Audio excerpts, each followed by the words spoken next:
Agosto de 1938. Un tren de mercancías recorre lentamente las montañas de Austria, recientemente anexionada por la Alemania nazi. Dentro de los estrechos vagones, hombres exhaustos observan a través de las grietas un paisaje alpino de una belleza imposible. Montañas cubiertas de nieves eternas, valles verdes que se extienden hasta el horizonte, el majestuoso Danubio serpenteando como una cinta plateada entre colinas cubiertas de viñedos. Es una escena de postal, una vista que debería inspirar paz y tranquilidad. Ninguno de estos hombres imagina que los llevan a un lugar que se convertirá en sinónimo de la crueldad más refinada jamás creada por la mente humana. El pequeño pueblo de Mauthausen, con sus tejados de cerámica roja y su arquitectura típica austriaca, parece un destino imposible para el horror. Sus calles estrechas y casas acogedoras hablan de siglos de vida pacífica, de tradiciones mantenidas por generaciones de familias trabajadoras. Pero Heinrich Himmler, el cerebro detrás del sistema de campos de concentración nazi, no eligió este lugar por su belleza paisajística. Lo que atrajo su fría y calculadora atención fue algo mucho más práctico e infinitamente más siniestro. Las enormes canteras de granito que se extendían por la región como heridas abiertas en la tierra, cicatrices industriales que proporcionaban la materia prima perfecta para los sueños megalómanos de Hitler. La idea era diabólica en su brutal simplicidad. El Führer tenía visiones grandiosas para el Reich milenario. Transformar Berlín en Germania, una capital imperial que rivalizaría con la Roma de los Césares. Viena sería remodelada como la joya del Danubio. Múnich albergaría monumentos que perdurarían durante milenios como testimonio del poder nazi. Para ello, necesitaba millones de toneladas de piedra de alta calidad y contaba con una fuente de mano de obra aparentemente inagotable, los indeseables del Reich. Franz Zierreis, un oficial de las SS de tan solo 32 años, fue elegido para comandar esta macabra operación. Hombre de mediana estatura, con gafas gruesas y aspecto casi de profesor, parecía más adecuado para una oficina de contabilidad que para dirigir un campo de concentración. Su voz era baja y sus modales aparentemente civilizados, pero esta apariencia engañosa ocultaba una mente calculadora y cruel, que transformaría Mauthausen en algo único dentro del sistema nazi. No solo una prisión, sino una máquina de exterminio mediante el trabajo esclavo. El primer transporte llegó el 8 de agosto de 1938. Eran criminales alemanes trasladados desde Dachau, hombres considerados irrecuperables por el sistema judicial nazi. La ironía era cruel. Ellos mismos tendrían que construir su prisión, cargando enormes piedras cuesta arriba, erigiendo las vallas que los confinarían, construyendo los crematorios donde muchos encontrarían su fin. Era una refinada crueldad psicológica, hacer que las víctimas participaran en la creación del instrumento de su propia destrucción. Louis Hefliger, representante de la Cruz Roja Internacional, que posteriormente testificaría sobre los horrores de Mauthausen, escribió: «Desde el primer día quedó claro que este no era un campo cualquiera. Había algo en la atmósfera, una sensación de fatalidad inminente que se cernía sobre el lugar como una niebla matutina que nunca se disipa. La construcción del campo comenzó de inmediato, y los prisioneros se vieron obligados a construir su propia prisión. Trabajaban 14 horas al día, 7 días a la semana, cargando bloques de granito que pesaban más que ellos mismos. Cualquiera que se desplomara de agotamiento era golpeado hasta la muerte por los guardias. Cualquiera que intentara descansar era golpeado con las culatas de los fusiles. El mensaje fue claro desde el principio. En Mauthausen, la debilidad significaba la muerte. La primera impresión de los prisioneros fue de desesperación absoluta. Los muros estaban construidos con el mismo granito extraído de la cantera, enormes bloques ensamblados con precisión militar. Tenían 3 metros de altura y más de medio metro de grosor. Encima, hileras de alambre de púas electrificado con miles de voltios. Era una fortaleza construida no para mantener a los enemigos fuera, sino para asegurar que nadie sobreviviera. Si crees que historias como esta deben preservarse y compartirse para que nunca se olviden, suscríbete al canal y activa la campana de notificaciones. Tu me gusta ayuda a que este contenido histórico llegue a más personas. La memoria de las víctimas del Holocausto depende de nosotros para perdurar. A diferencia de otros campos nazis que mantenían la ilusión de la reeducación o el trabajo productivo, Mauthausen fue concebido desde el principio con un macabro doble propósito: exterminar a los enemigos del Reich mediante el trabajo esclavo y lucrarse enormemente con su lenta muerte. Era el capitalismo aplicado al genocidio, una perversión de la eficiencia industrial alemana puesta al servicio de la destrucción humana. La clasificación de Mauthausen como campo de categoría 3 en el sistema de campos de concentración nazi no fue casual. Representaba el máximo nivel de severidad, destinado a los enemigos más peligrosos e irredimibles del Reich. En la práctica, esto significaba una sentencia de muerte disfrazada de trabajos forzados. La esperanza de vida promedio de un prisionero en Mauthausen era de tan solo 3 meses. Stanisław Grzesiuk, un preso político polaco que sobrevivió milagrosamente al campo, documentó meticulosamente sus experiencias. En Mauthausen no nos trataban como seres humanos, ni siquiera como animales. Los animales tienen valor económico, se les alimenta adecuadamente para que produzcan. Nos trataban como máquinas desechables que debían funcionar hasta que se estropearan por completo. El sistema de trabajo esclavo operaba con precisión industrial alemana. Todos los días a las 4:30 de la mañana, las estridentes sirenas atravesaban el gélido aire de las montañas austriacas. Los prisioneros tenían exactamente 10 minutos para levantarse de sus camas de madera podrida, usar las sucias letrinas cuando trabajaban y hacer fila para el desayuno. La comida consistía en un agua oscura que llamaban café, hecha con cáscaras de patata quemadas y achicoria amarga, acompañada de un trozo de pan negro duro como una piedra. Tras aquella miserable comida, comenzaba el ritual diario más temido: la formación en Appellplatz, la plaza central donde se contabilizaban los prisioneros con obsesiva precisión alemana. Sin importar las condiciones meteorológicas, y el invierno austriaco podía alcanzar los 25 de Grammezuscha, los hombres permanecían de pie durante horas, inmóviles como estatuas, mientras los guardias de las SS los contaban repetidamente. Cualquier movimiento, cualquier tos, cualquier signo de debilidad era castigado con brutales palizas. Hans Marschalek, un preso político austriaco que logró convertirse en secretario del campo y sobrevivió para documentar los crímenes, observó: la formación matutina no era solo un recuento, era un ritual humillante diseñado para quebrantarnos el ánimo incluso antes de empezar a trabajar. Ver a hombres adultos orinarse en los pantalones de miedo, desmayarse de hambre, temblar de frío sin control, nos recordaba a diario nuestra condición infrahumana. Tras su entrenamiento, los prisioneros se dividían en comandos, grupos de trabajo y marchaban a sus tareas. La mayoría era enviada a la cantera de granito, un inmenso cráter que se abría como las fauces del infierno al pie de la colina donde se ubicaba el campo.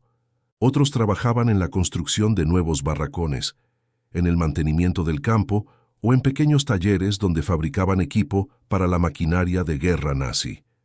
Trabajar en la cantera era literalmente una sentencia de muerte. Los prisioneros tenían que romper enormes bloques de granito con herramientas primitivas, cargar piedras de más de 50 kilos y trabajar en posturas imposibles en las paredes verticales del cráter.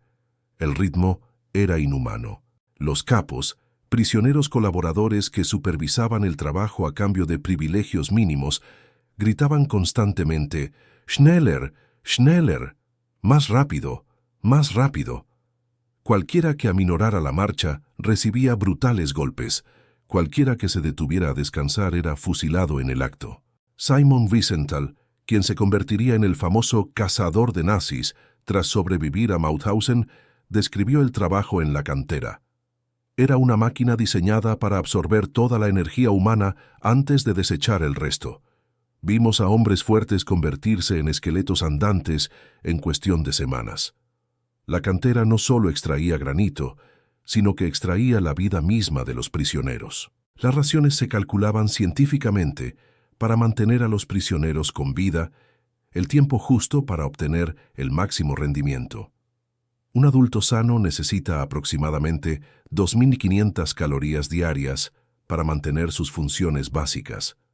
Los prisioneros de Mauthausen recibían entre 800 y 1.200 calorías, siempre y cuando los capos no les robaran la comida. El almuerzo consistía en una sopa aguada, hecha con restos de verduras podridas, cáscaras de patata y ocasionalmente un trozo de carne en mal estado. La cena consistía en otra rebanada de pan negro con una fina capa de margarina rancia o una loncha microscópica de salchicha. Las consecuencias de la desnutrición crónica eran visibles y aterradoras. Los prisioneros desarrollaban una apariencia característica: ojos hundidos, mejillas hundidas, costillas que sobresalían de la piel estirada y piernas como palos. Los llamaban musulmanes, una cruel referencia a la postura encorvada que adoptaban ante la extrema debilidad, que recordaba a los musulmanes rezando. Cuando un prisionero se convertía en musulmán, todos sabían que su muerte era cuestión de días. ¿Por qué los nazis invirtieron tanto esfuerzo en crear este sistema de exterminio lento? La respuesta reveló la perversa mentalidad económica del régimen. Entre todas las torturas sistemáticas de Mauthausen, dos destacaron por su refinada crueldad y devastador efecto psicológico: las Todesstiege, escalones de la muerte, y los Fallschirmspringen, saltos paracaidistas. Estos métodos revelaron la capacidad nazi para transformar las necesidades logísticas básicas en instrumentos de tortura y muerte. La cantera de granito se encontraba aproximadamente 50 metros por debajo del campo principal, lo que creaba una pendiente natural que los prisioneros debían superar a diario. En cualquier instalación industrial normal, esto se solucionaría con equipos mecánicos, grúas, cintas transportadoras y vehículos motorizados. Pero en Mauthausen, los nazis optaron deliberadamente por usar la fuerza humana, convirtiendo el transporte de piedras en una forma de ejecución lenta. Los 186 escalones de la muerte eran literalmente eso: 186 escalones irregulares tallados en la roca viva, cada uno con diferente altura y profundidad, creando una escalera traicionera que se convertiría en el lugar donde la mayoría de los prisioneros perderían la vida. No eran simples escalones, eran instrumentos de tortura cuidadosamente diseñados para maximizar el sufrimiento humano. Cada día, cientos de prisioneros debían descender por estas escaleras cargando herramientas pesadas, picos, martillos y palancas de hierro de hasta 30 kilos. Al descender, la fuerza de la gravedad y el peso de las herramientas creaban una dinámica mortal. Cualquiera que tropezara era arrastrado por los que iban detrás, creando avalanchas humanas que mataban a decenas de personas a la vez. Los guardias consideraban estas caídas masivas una forma de entretenimiento y hacían apuestas sobre cuántos prisioneros llegarían vivos al fondo de la cantera. Pero fue al subir que los escalones de la muerte revelaron su verdadera función asesina. Tras 12 horas de agotador trabajo en la cantera, los prisioneros tuvieron que subir cargando bloques de granito de entre 25 y 50 kilos. Imagínense, hombres desnutridos y exhaustos, algunos con menos de 45 kilos, obligados a cargar piedras que pesaban más que ellos mismos por una escalera empinada y desnivelada. Joseph Kohl, un capo alemán que sobrevivió al campo y testificó en los juicios de la posguerra, describió el ascenso. Fue un espectáculo de horror que superó toda imaginación. Hombres tambaleándose como borrachos, cayendo cada pocos escalones, pisoteados por quienes iban detrás. El suelo de los escalones estaba resbaladizo por la sangre. Era imposible subir sin pisar cadáveres. Los guardias de las SS transformaron esta necesidad logística en una forma sistemática de asesinato. Cronometran la subida, exigiendo que se completara en un tiempo imposible. Quien no pudiera mantener el ritmo era golpeado con porras. Quien se detenía a recuperar el aliento recibía patadas en las costillas, que a menudo causaban hemorragias internas mortales. Quien se caía era considerado perezoso y podía ser ejecutado sumariamente.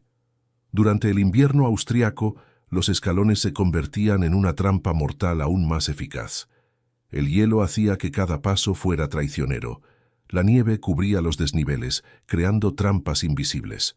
Las temperaturas bajo cero hacían que las manos de los prisioneros se pegaran a las piedras heladas, desgarrándose la piel al intentar liberar sus cargas.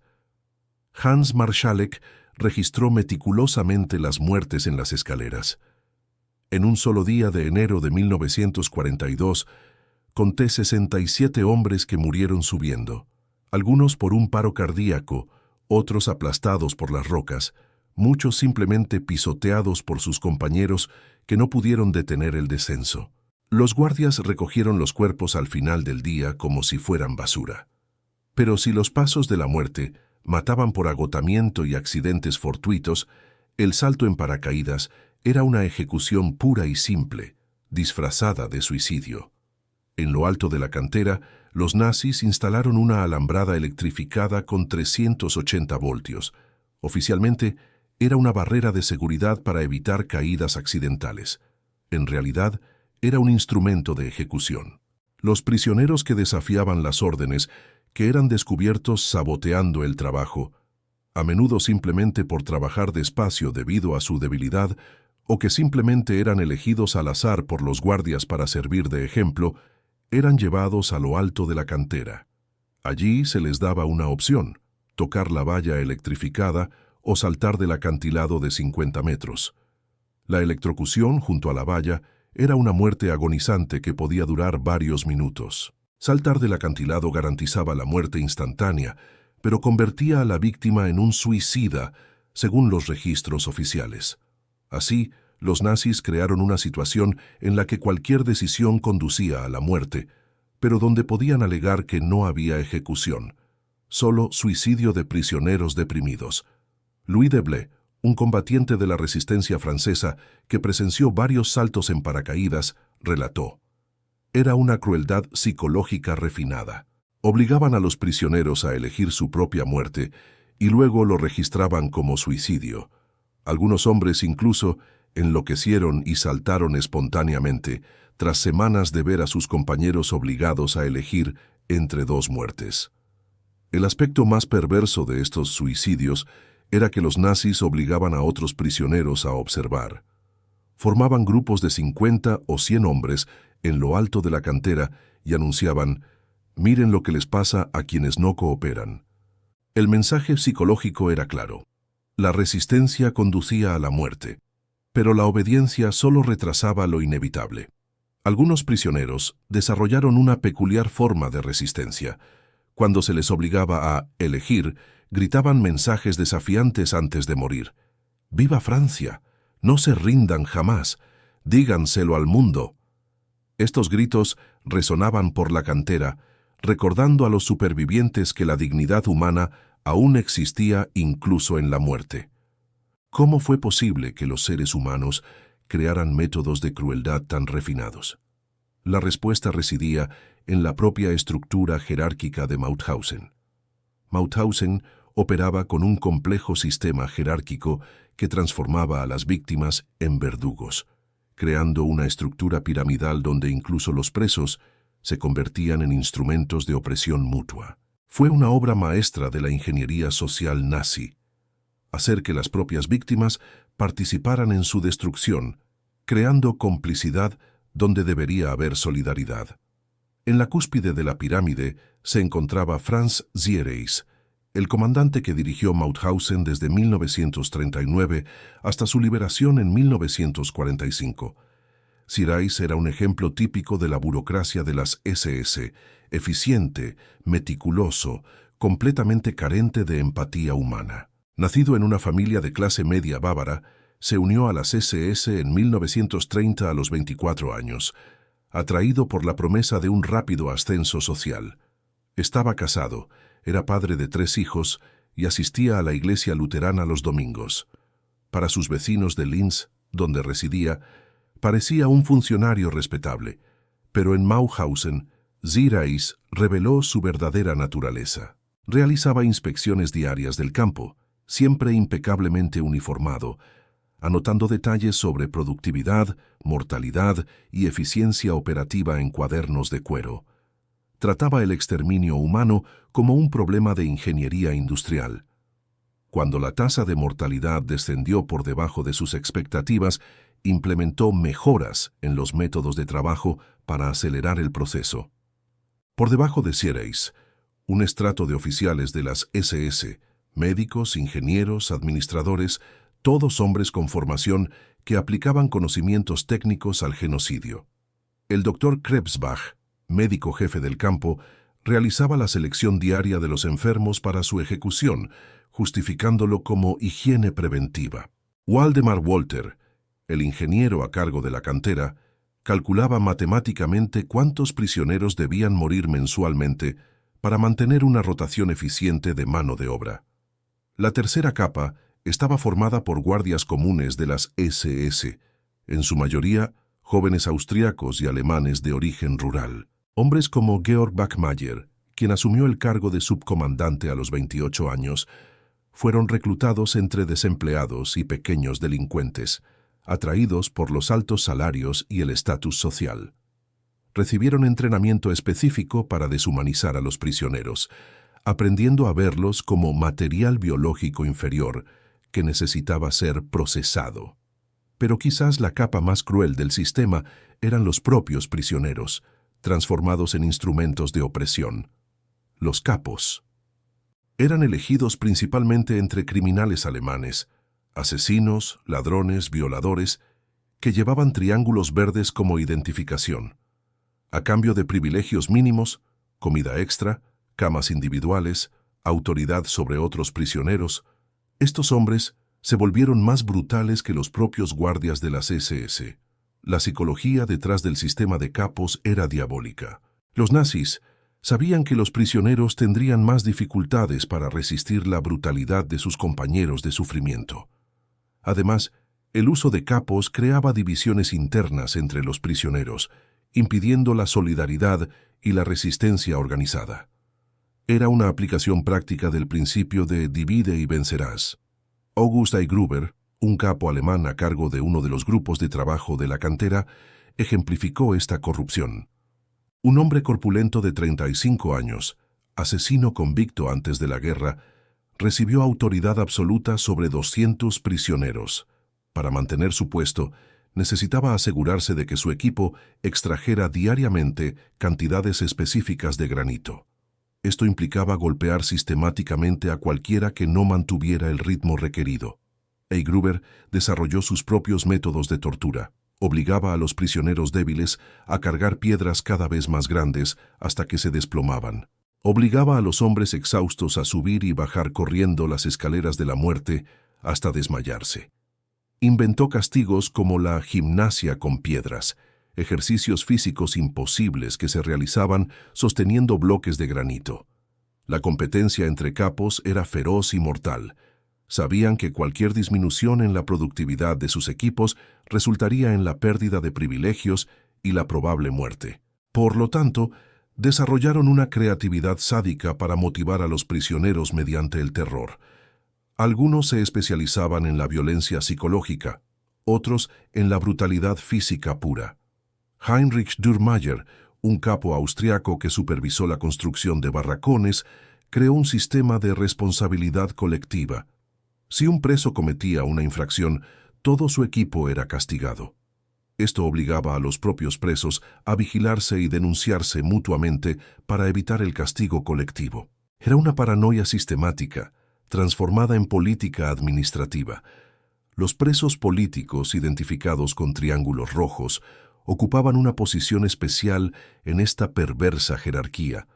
Muchos eran intelectuales, exparlamentarios, sindicalistas, personas con formación y experiencia organizativa. Los nazis los respetaban como enemigos dignos, distintos de los elementos criminales o las personas racialmente inferiores. Por lo tanto, algunos lograron obtener puestos administrativos que les permitían realizar pequeños actos de sabotaje o ayudar a otros presos. Hans Marschalek obtuvo el puesto de secretario del campo precisamente por ser un preso político con formación académica.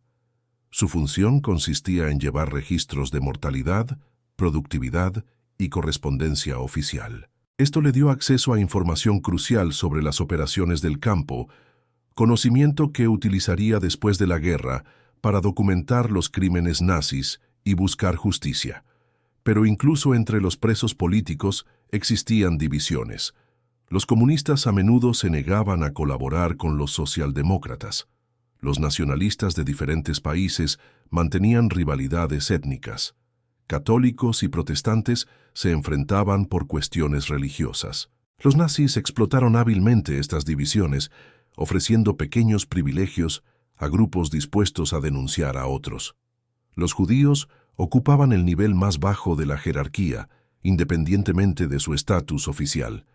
Incluso los veteranos de guerra judíos alemanes, que técnicamente eran presos políticos, recibían los peores trabajos y el trato más brutal. La ideología racial nazi creó una escala de deshumanización donde ser judío significaba automáticamente estar en el nivel más bajo. Como logró esta compleja jerarquía mantener el control sobre miles de hombres desesperados. La respuesta residía en la corrupción sistemática de la solidaridad humana. A partir de 1941, Mauthausen se convirtió en el laboratorio de una de las perversiones más grotescas de la medicina moderna. Experimentos médicos realizados con seres humanos vivos que transformaron el conocimiento científico en un instrumento de tortura y asesinato. Lo ocurrido en la enfermería del campo reveló cómo la ciencia, al separarse de los valores morales, puede llegar a ser más terrible que la ignorancia primitiva. El doctor Aribert Heim llegó a Mauthausen en octubre de 1941, nombrado oficialmente médico del campo. A sus 27 años, era considerado un prodigio de la medicina alemana. Graduado con honores por la Universidad de Viena, especialista en cirugía y con dominio de 4 idiomas. Su familia lo veía como un joven brillante, destinado a una ilustre carrera médica. Los prisioneros pronto lo conocerían con el apodo de Doctor Muerte.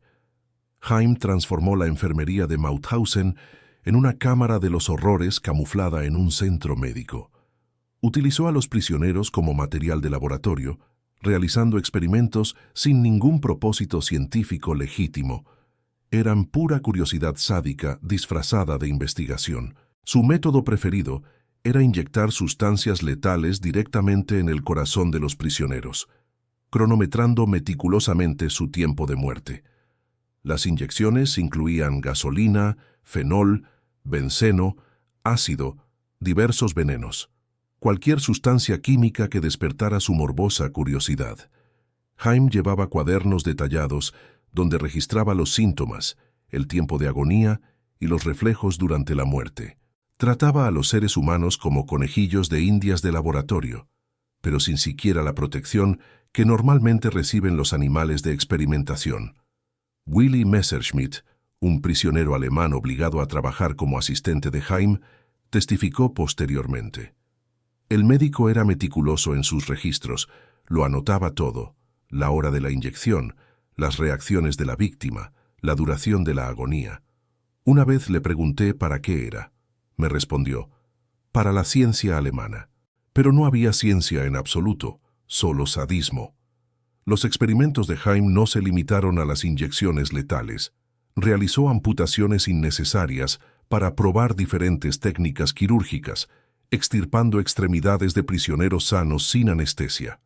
Realizó incisiones exploratorias en órganos vitales, afirmando estudiar la anatomía humana. Realizó lobotomías experimentales para investigar la conducta criminal. Particularmente cruel era su interés por los prisioneros jóvenes y sanos. Seleccionaba a hombres físicamente aptos, de entre 20 y 30 años, para experimentos que los matarían a sabiendas. Justificaba esto diciendo que el material biológico de calidad producía datos más fiables. En realidad, elegía a las víctimas más vigorosas porque su agonía era más prolongada. Uno de sus experimentos más grotescos consistía en inyectar agua hirviendo en las vejigas de prisioneros para estudiar la resistencia térmica de los tejidos humanos.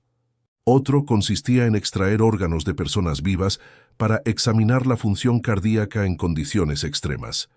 Mantenía siempre consciente a la víctima durante todo el proceso, alegando que la anestesia interferiría con los resultados. El doctor Edward Krebsbach, médico jefe de Mauthausen, supervisó y aprobó todos estos experimentos. Krebsbach era un médico experimentado de 45 años, hombre de familia y un miembro respetado de la comunidad médica austriaca antes de la guerra. En Mauthausen, aplicó sus conocimientos médicos para optimizar los métodos de asesinato. Krebsbach desarrolló lo que llamó selecciones médicas científicas, exámenes diarios a los prisioneros, no para tratarlos, sino para identificar a los más débiles y eliminarlos antes de que se convirtieran en carga improductiva. Creó criterios objetivos para la eutanasia: peso inferior a cierto límite, signos visibles de enfermedad y edad superior a 50 años. Las selecciones se llevaban a cabo todas las mañanas en la enfermería. Los prisioneros enfermos eran obligados a desvestirse completamente y desfilar desnudos ante Krebsbach, quien tomaba notas en un portapapeles. Los seleccionados para morir recibían inyecciones letales de fenol directamente en el corazón, un método que Krebsbach consideraba humanitario por su relativa rapidez. Pero quizás el aspecto más inquietante de los experimentos médicos en Mauthausen fue la indiferencia con la que se llevaron a cabo. Heim y Krebsbach no consideraban sus acciones crímenes, sino un avance científico legítimo. Publicaron artículos en revistas médicas alemanas describiendo sus descubrimientos. Presentaron ponencias en congresos académicos. La comunidad médica alemana no solo aceptó esta investigación, sino que la aplaudió. Las universidades alemanas ofrecieron cátedras a médicos que realizaron experimentos en campos de concentración. El Ministerio de Salud del Reich financió específicamente estas investigaciones en condiciones excepcionales. En 1943 llegó a Mauthausen un transporte especial que impactaría incluso a los veteranos de los campos. 47 oficiales británicos y estadounidenses capturados tras intentar escapar de otros campos. Eran pilotos condecorados, oficiales de inteligencia y miembros de la élite militar aliada. Hitler ordenó personalmente su ejecución como ejemplo, pero de una forma que pareciera muerte natural. Heim recibió a estos prisioneros como material experimental de primera calidad. Por primera vez, tuvo acceso a especímenes anglosajones genéticamente superiores para sus estudios raciales. Sometió a los oficiales aliados a experimentos prolongados, manteniendo registros detallados de las diferencias raciales en la tolerancia al dolor y las características genéticas superiores bajo estrés extremo. La ejecución final de los oficiales se llevó a cabo mediante inyecciones letales administradas por el propio Heim, quien registró meticulosamente cada agonía. Los cuerpos fueron incinerados de inmediato para eliminar pruebas, pero Heim conservó los órganos preservados como muestras científicas. Cerebros, corazones y otros órganos se guardaron en frascos etiquetados en su laboratorio personal. Tras la guerra, cuando se revelaron los crímenes médicos de Mauthausen, la defensa de Heim y Krebsbach fue siempre la misma. Seguimos órdenes superiores y protocolos científicos aprobados. Afirmaban que sus experimentos contribuían a avances médicos que beneficiarían a la humanidad. Nunca mostraron remordimiento alguno por los cientos de vidas que destruyeron en nombre de la ciencia. La verdad sobre los experimentos médicos en Mauthausen reveló algo aún más aterrador que el sadismo individual: la corrupción sistemática de la medicina alemana por parte del nazismo. A principios de 1945, con las tropas soviéticas avanzando por Europa del Este y las fuerzas angloamericanas penetrando en Alemania desde el oeste, los líderes nazis tomaron una decisión que revelaría la verdadera naturaleza de su ideología. Incluso sabiendo que la guerra estaba perdida, incluso cuando ya no había ningún propósito militar o económico, continuaron matando prisioneros por puro sadismo ideológico. Heinrich Himmler, En una de sus últimas órdenes como Reichsführer de las SS, fue clarísimo. Ningún prisionero de un campo de concentración debía caer vivo en manos aliadas. No por razones estratégicas. Los prisioneros esqueléticos y moribundos no representaban una amenaza militar. La orden provenía del núcleo genocida de la ideología nazi. Era preferible matar a todos los infrahumanos que permitirles sobrevivir. Franz Siereis recibió estas instrucciones a finales de enero de 1945. Mauthausen albergaba entonces a más de 85.000 prisioneros, la cifra más alta de su historia. La mayoría se encontraban en estado crítico, desnutridos, enfermos, algunos con un peso inferior a 35 kilogramos. Ejecutarlos a todos rápidamente habría sido logísticamente imposible. La cámara de gas del campo era demasiado pequeña, la munición escaseaba y el combustible para los crematorios escaseaba. Siereis desarrolló una solución que combinaba la eficiencia asesina con la economía de recursos. Las Todesmarsche, marchas de la muerte. Obligaría a los prisioneros a caminar cientos de kilómetros en el crudo invierno alpino, sin comida, refugio ni atención médica adecuados. El viaje mismo eliminaría a la mayoría, ahorrando munición y combustible. La primera marcha partió de Mauthausen el 17 de abril de 1945. Estaba formada por 6,000 prisioneros del campo principal, en su mayoría judíos húngaros y polacos, que habían llegado en los últimos transportes. Estaban tan débiles que muchos apenas podían mantenerse en pie, y mucho menos caminar 30 kilómetros al día. Pero los guardias de las SS los obligaron a marchar de todos modos, usando porras y bayonetas para motivar a cualquiera que intentara descansar. Louis Hefliger, representante de la Cruz Roja Internacional que se encontraba en el campamento, intentó desesperadamente detener estas marchas. En sus registros escribió: «Fue un espectáculo de horror indescriptible, esqueletos humanos tambaleándose por la nieve, dejando tras de sí un rastro de cadáveres. Los guardias disparaban a cualquiera que caía, como si estuvieran cazando animales salvajes». El destino oficial de la marcha era Großramming, un subcampo de Mauthausen situado a más de 200 kilómetros de distancia. En realidad, Siereis sabía que muy pocos prisioneros lograrían completar el viaje. Fue un asesinato disfrazado de evacuación, un genocidio disfrazado de medida militar necesaria. Las condiciones de la marcha eran deliberadamente letales. Los prisioneros recibían solo 200 gramos de pan al día, menos de una rebanada. El agua provenía de charcos en el camino o de la nieve derretida. Dormían a la intemperie, con temperaturas que alcanzaban los 15 °C, sin mantas, acurrucados como animales para compartir el calor corporal. Muchos fueron encontrados muertos por hipotermia al amanecer. Hubert Neuwirth, un preso político austriaco que sobrevivió milagrosamente a la marcha, recordó: «Era como si estuviéramos atravesando el mismísimo infierno. A cada kilómetro, veíamos los cuerpos de nuestros compañeros tirados en la nieve.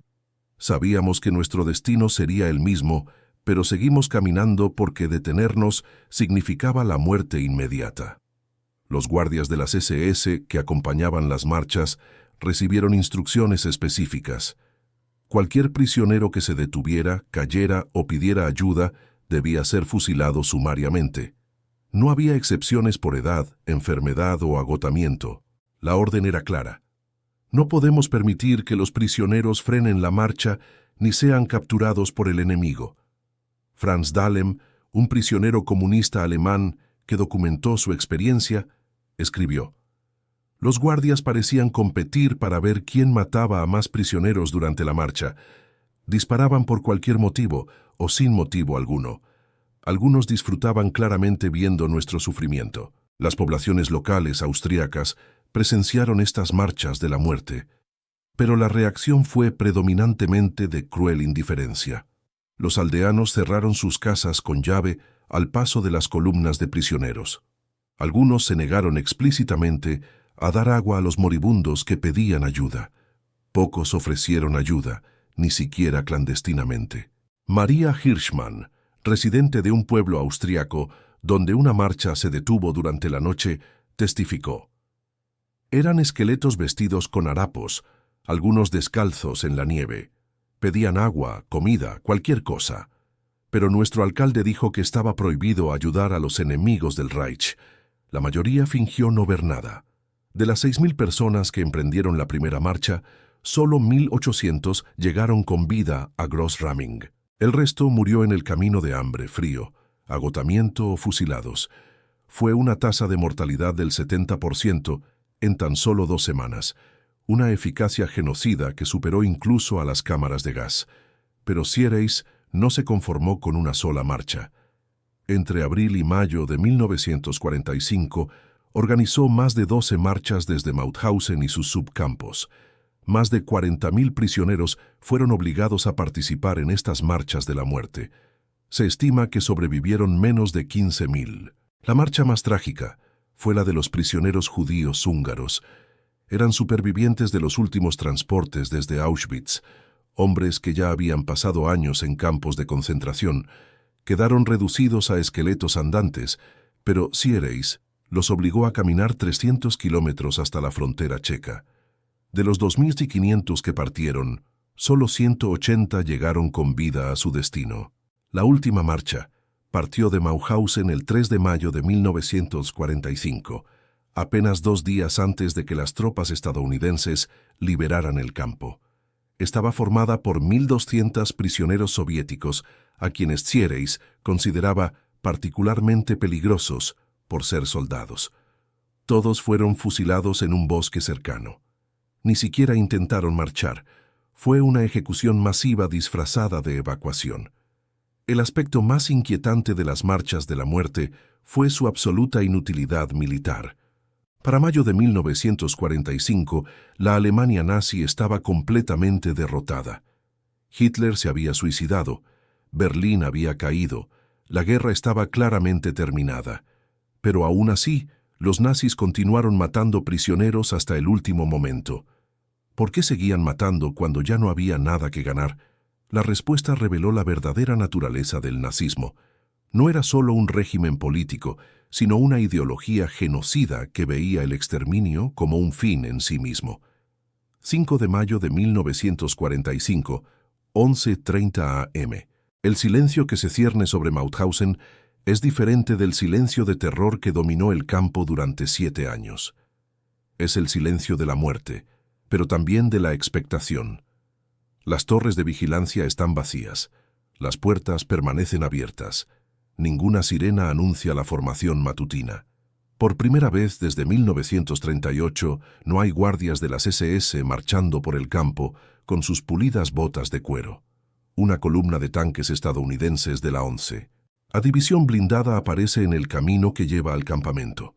El primer soldado en desembarcar es el teniente Jack Taylor, un exdentista de Iowa que se convirtió en agente de la OSS, Oficina de Servicios Estratégicos. Taylor tiene una ventaja única sobre sus camaradas. Ya había estado en Mauthausen como prisionero. Taylor había sido capturado durante una misión de espionaje en Austria en octubre de 1944. Pasó 6 meses como prisionero en Mauthausen antes de lograr escapar durante una marcha de evacuación en abril de 1945. Ahora regresaba como un liberador, pero nada lo había preparado para lo que encontraría. Era mucho peor que cuando estaba prisionero aquí, escribió Taylor en su informe oficial. El campo se había convertido en una necrópolis. Había más muertos que vivos, y los vivos parecían fantasmas caminando entre los cadáveres. De los aproximadamente 120 prisioneros que habían pasado por Mauthausen desde 1938, solo 18.000 seguían vivos al momento de la liberación. La mayoría se encontraban en estado crítico, pesaban menos de 40 kilogramos, padecían enfermedades graves y estaban física y psicológicamente traumatizados. Muchos ni siquiera podían comprender que finalmente eran libres. La primera impresión para los soldados estadounidenses fue visual: montañas de cadáveres apilados como leña alrededor del crematorio. Los nazis habían abandonado cualquier pretensión de dignidad en los últimos días, simplemente apilando los cuerpos al aire libre. El olor a muerte impregnaba el aire a varios kilómetros de distancia. El sargento Albert Kosiek, del Trester Ejército de Patton, describió lo que vio. Creía haber visto lo peor de la guerra en las playas de Normandía y en los bosques de las Ardenas, pero nada me preparó para Mauthausen. No eran solo los muertos, sino la condición de los vivos.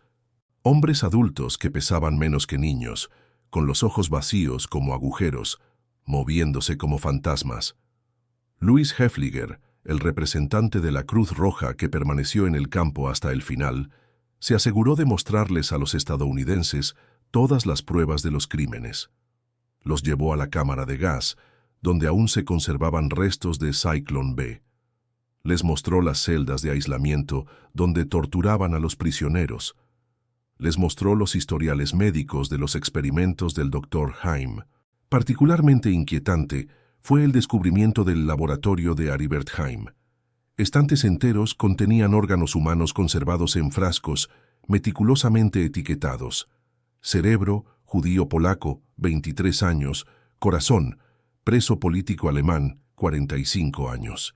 Era una colección macabra que revelaba cómo la medicina había sido pervertida para servir al genocidio. El general George S. Patton, conocido por su dureza en combate, vomitó al visitar Mauthausen. Inmediatamente ordenó que toda la población del pueblo vecino fuera obligada a visitar el campamento y participar en el entierro de los muertos.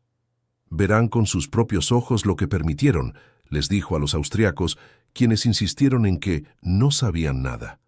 La reacción de los civiles austriacos fue reveladora.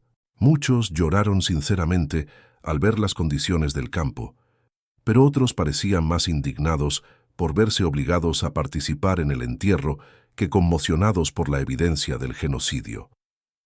Algunos incluso intentaron justificarlo. Eran criminales. No sabíamos que era tan malo. Nosotros también sufrimos durante la guerra. Hans Marschalek, el preso político que se había convertido en secretario del campo, asumió el papel de guía para las autoridades aliadas.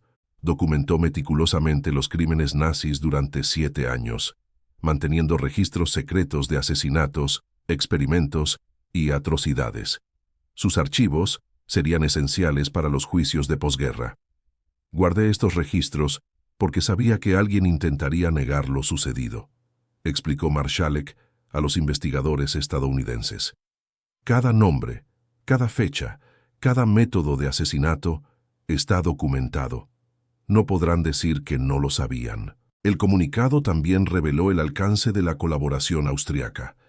Investigaciones posteriores demostraron que cientos de empresas locales se habían beneficiado del trabajo esclavo en Mauthausen. La cantera suministraba granito para la construcción en toda Austria. Los agricultores vecinos alquilaban prisioneros para trabajos agrícolas. Era imposible que la población local ignorara lo que estaba sucediendo. Simon Wiesenthal, quien sobrevivió a Mauthausen y se convertiría en el famoso cazador de nazis, estuvo entre los liberados. Pesaba solo 38 kilogramos y tenía heridas abiertas en las piernas debido a la desnutrición. Pero su mente se mantuvo lúcida e inmediatamente comenzó a documentar los nombres de guardias y capos de las SS para futuros procedimientos legales. La liberación llegó demasiado tarde para 100.000 de mis camaradas, escribió Wiesenthal en su diario.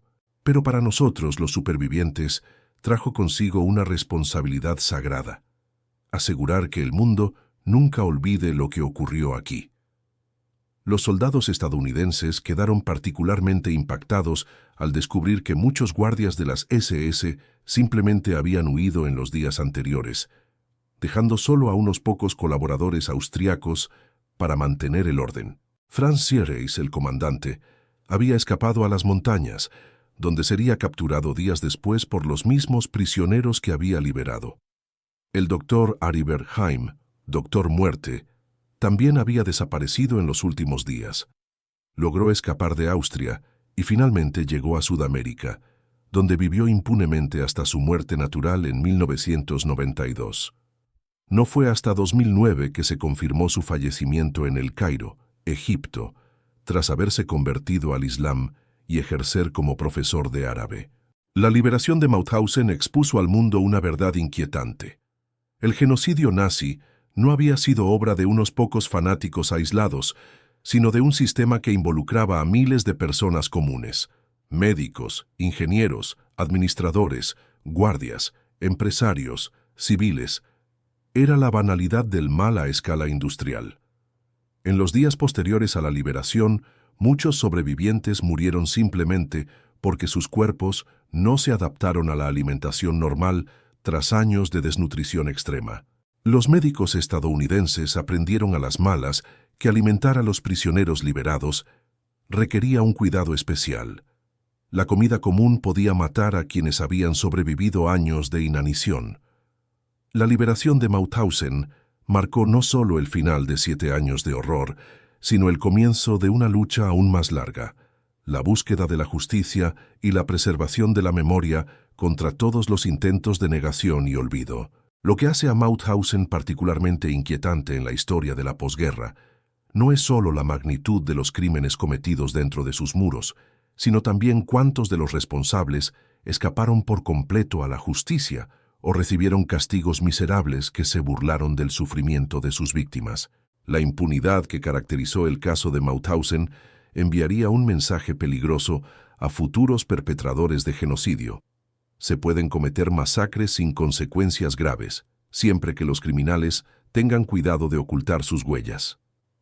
Franz Siereis, el comandante que supervisó personalmente el asesinato de más de 100.000 personas, fue capturado por tropas estadounidenses el 23 de mayo de 1945, escondido en un pabellón de caza en las montañas austriacas. Sin embargo, su captura no dio lugar a juicio. Durante el interrogatorio, Siereis fue encontrado muerto en su celda, oficialmente a causa de las heridas sufridas durante su arresto. En realidad, había sido ejecutado por antiguos presos que habían tenido acceso a él. Esta justicia sumaria, aunque comprensible desde un punto de vista emocional, privó al mundo de un testimonio crucial sobre el funcionamiento interno del sistema nazi. Siereis se llevó a la tumba información detallada sobre las órdenes superiores, los métodos operativos y la red de complicidad que hizo posible Mauthausen. El doctor Aribert Heim, el doctor Muerte, quien llevó a cabo cientos de experimentos letales, se convirtió en un símbolo de la impunidad de la posguerra. Logró escapar de Austria a través de las infames líneas de ratas, redes de escape organizadas por simpatizantes nazis y algunos sectores de la Iglesia Católica para facilitar la llegada de criminales de guerra a Latinoamérica. Heim vivió tranquilamente en Argentina durante unos años antes de mudarse a Egipto, donde se convirtió al Islam y asumió la identidad de Tarek Hussein Farid. Trabajó como médico en El Cairo, atendiendo irónicamente a pacientes pobres en clínicas de beneficencia, mientras era buscado internacionalmente por crímenes de lesa humanidad. Murió de cáncer en 1992, a los 78 años, sin haber sido juzgado. El descubrimiento de que Heim había muerto impune no se confirmó hasta 2009, cuando los investigadores encontraron documentos en su apartamento de El Cairo. Durante décadas, cazadores de nazis como Simon Wiesenthal invirtieron enormes recursos en la búsqueda de un hombre que ya estaba muerto y vivía una vida cómoda en Oriente Medio. El doctor Eduard Krebsbach, médico jefe de Mauthausen, quien supervisaba las selecciones médicas diarias, fue capturado por los estadounidenses en 1945. Su juicio en 1947 resultó en una sentencia de muerte, pero la pena fue posteriormente conmutada a cadena perpetua debido a circunstancias atenuantes, supuestamente porque solo era un médico que cumplía órdenes. Krebsbach fue liberado en 1951, tras cumplir solo 6 años de prisión por crímenes que costaron miles de vidas. Reanudó su práctica médica en Austria, donde trabajó discretamente hasta su jubilación en 1975. Murió en su casa en 1987, rodeado de su familia, sin haber expresado jamás remordimiento por las atrocidades cometidas. La situación de los capos, prisioneros que colaboraron con los nazis, era aún más compleja y moralmente ambigua. Muchos eran oficialmente víctimas del régimen nazi, lo que complicaba los procedimientos legales. Algunos que habían sido extremadamente brutales con otros prisioneros, simplemente se integraron a la población civil tras la liberación. August A. Gruber, el capo alemán que torturó a cientos de prisioneros en la cantera, desapareció durante el caos de los últimos días de la guerra. Nunca fue encontrado ni llevado a juicio. Hay informes no confirmados de que llegó a Brasil, donde presuntamente trabajó como obrero en una fábrica de São Paulo hasta la década de 1970.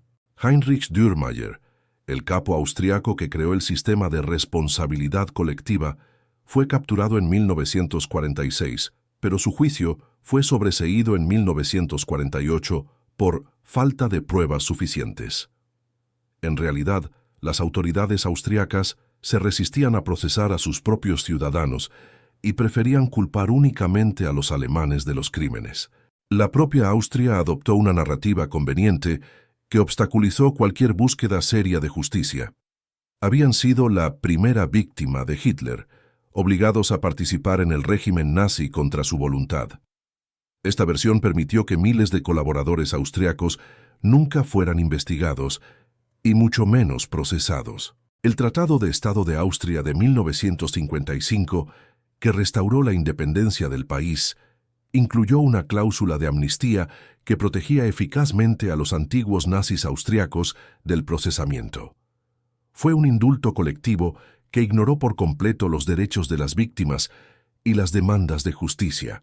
Georg Bachmeier, subcomandante de Mauthausen y responsable de muchas de las ejecuciones más crueles, se suicidó antes de ser capturado. Dejó una carta en la que asumía con orgullo la responsabilidad de sus actos, sin mostrar remordimiento alguno. «Cumplí con mi deber para con el Führer y el Reich hasta el final», escribió. «No me arrepiento de nada». Los industriales y empresarios austríacos, que se lucraron enormemente con el trabajo esclavo en Mauthausen, rara vez enfrentaron consecuencias.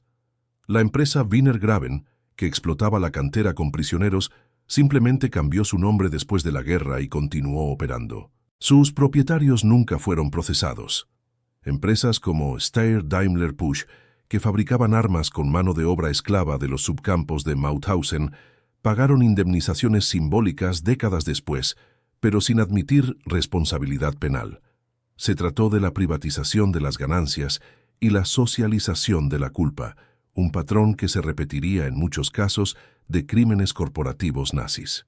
Hans Marschalek, exsecretario del campo que se dedicó incansablemente a buscar justicia para las víctimas, expresó su amargura en sus memorias. Los asesinos regresaron a sus hogares, reanudaron sus vidas normales, se casaron, criaron hijos y envejecieron en paz. Mientras tanto, 100.000 víctimas permanecieron eternamente jóvenes en sus tumbas. El juicio principal contra los criminales de Mauthausen tuvo lugar entre 1946 y 1948, como parte de los famosos juicios por crímenes de guerra de Nuremberg. Sin embargo, su alcance fue limitado y sus resultados a menudo insatisfactorios. Solo 61 personas fueron procesadas, en su mayoría guardias de bajo rango. La mayoría de los oficiales superiores habían desaparecido o fallecido durante la guerra. De las 61 personas juzgadas, solo 9 recibieron penas de muerte, y no todas fueron ejecutadas. 32 recibieron cadena perpetua, pero la mayoría fueron liberadas en la década de 1950 por clemencia o buena conducta. Era un sistema judicial que parecía más preocupado por pasar página que por exigir responsabilidades genuinas a los culpables.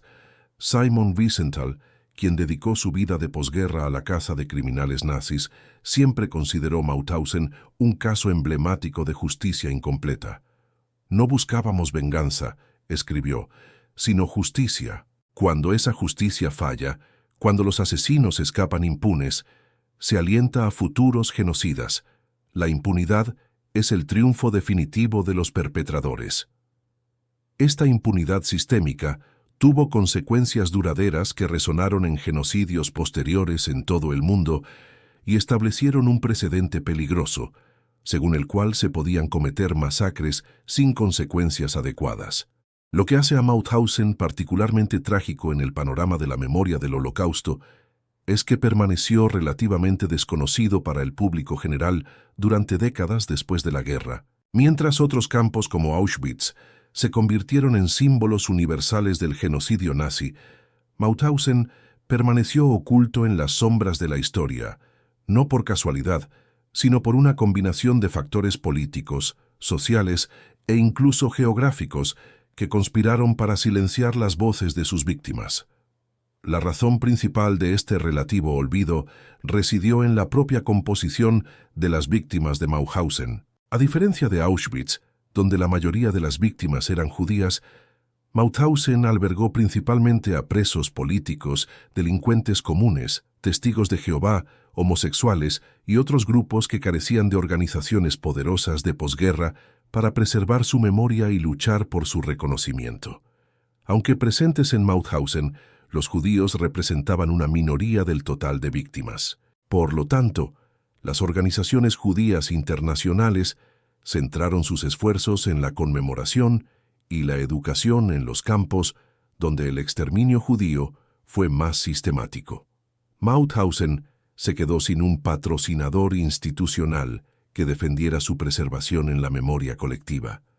Los presos políticos, comunistas, socialdemócratas, combatientes de la resistencia, fueron las víctimas más numerosas de Mauthausen.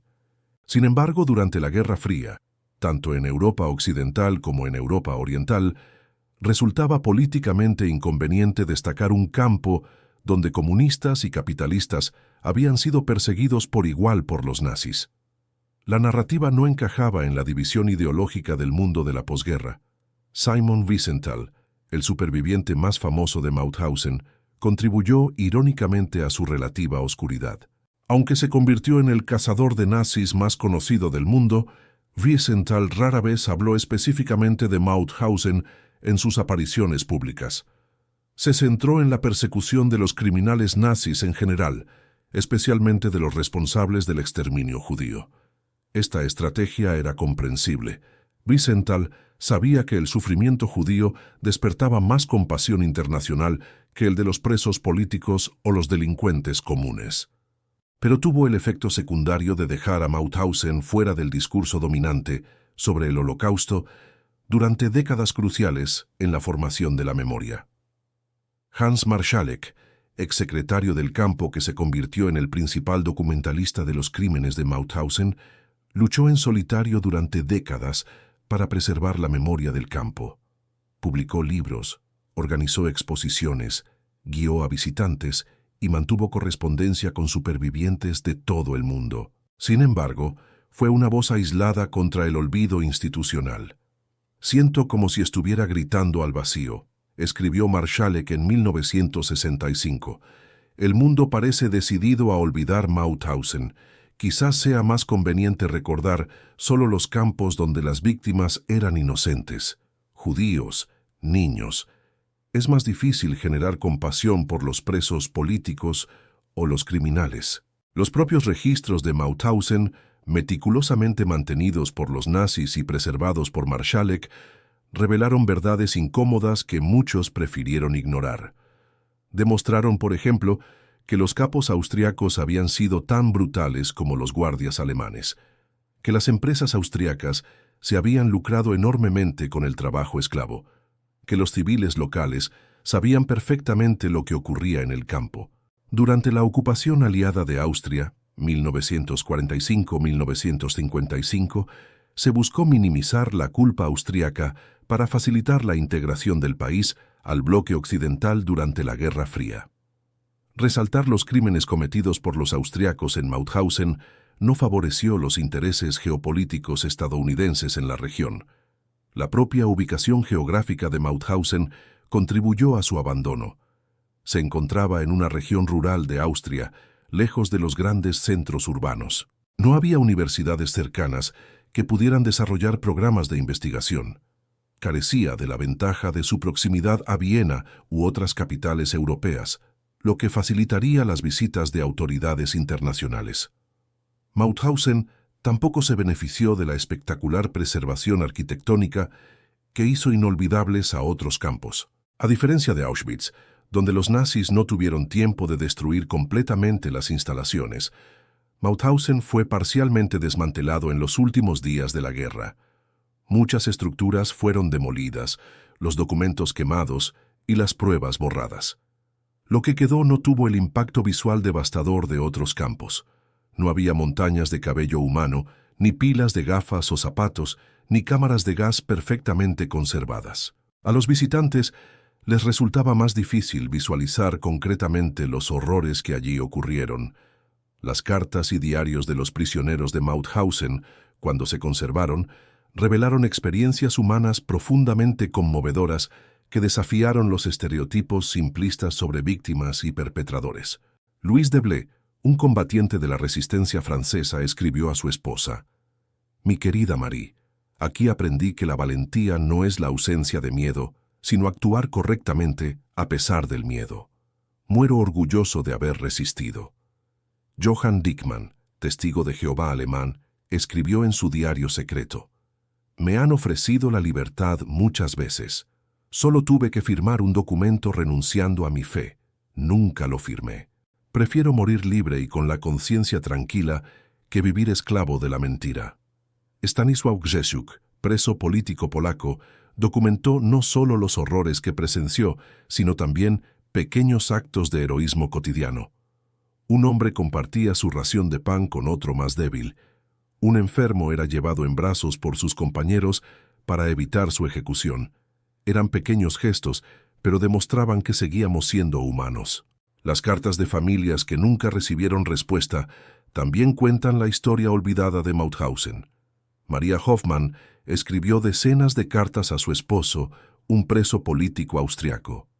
«Querido Hans, los niños preguntan por ti todos los días. ¿Cuándo volverás a casa?».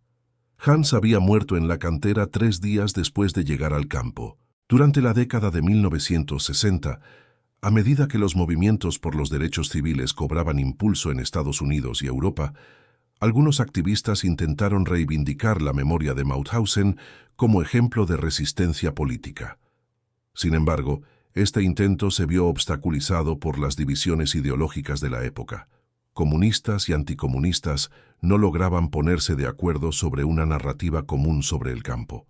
La situación solo empezó a cambiar en la década de 1980, cuando una nueva generación de historiadores austriacos, menos comprometidos con las narrativas nacionales defensivas, comenzó a investigar seriamente la participación austriaca en el Holocausto.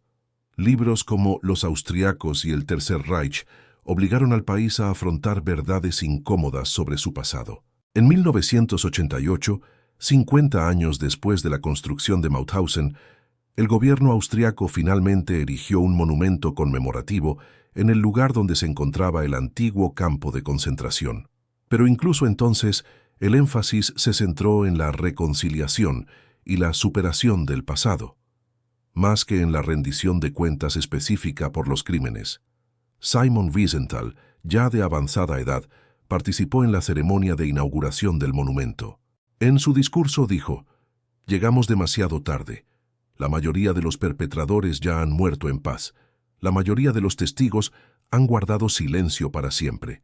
Pero quizás no sea demasiado tarde para aprender las lecciones que Mauthausen aún nos enseña». La lucha por preservar la memoria de Mauthausen reveló verdades universales sobre cómo las sociedades abordan el trauma colectivo, la tendencia al olvido conveniente, la política de la memoria selectiva y la importancia crucial de las voces individuales para preservar la verdad histórica. La historia de Mauthausen reveló la capacidad de la humanidad para el mal absoluto, pero también nuestra fuerza para resistir. Si te impactó este relato del campo de concentración que fue destruido mediante el trabajo esclavo, necesitas saber una verdad aún más inquietante: cómo los nazis crearon métodos de tortura específicos dirigidos exclusivamente a las mujeres. El video que ahora aparece en su pantalla cuenta la historia de Ravensbrück, el único campo de concentración nazi diseñado específicamente para mujeres. Experimentos médicos con prisioneras embarazadas, esterilizaciones forzadas, separación brutal de madres e hijos, crueldades que desafían nuestra comprensión de los límites de la barbarie humana. Estas historias no pueden olvidarse. Haz clic ahora para descubrir cómo más de 130.000 mujeres se enfrentaron a un horror diseñado específicamente para destruir la esencia de la feminidad. Tu conocimiento de estos crímenes es crucial para garantizar que no vuelvan a ocurrir.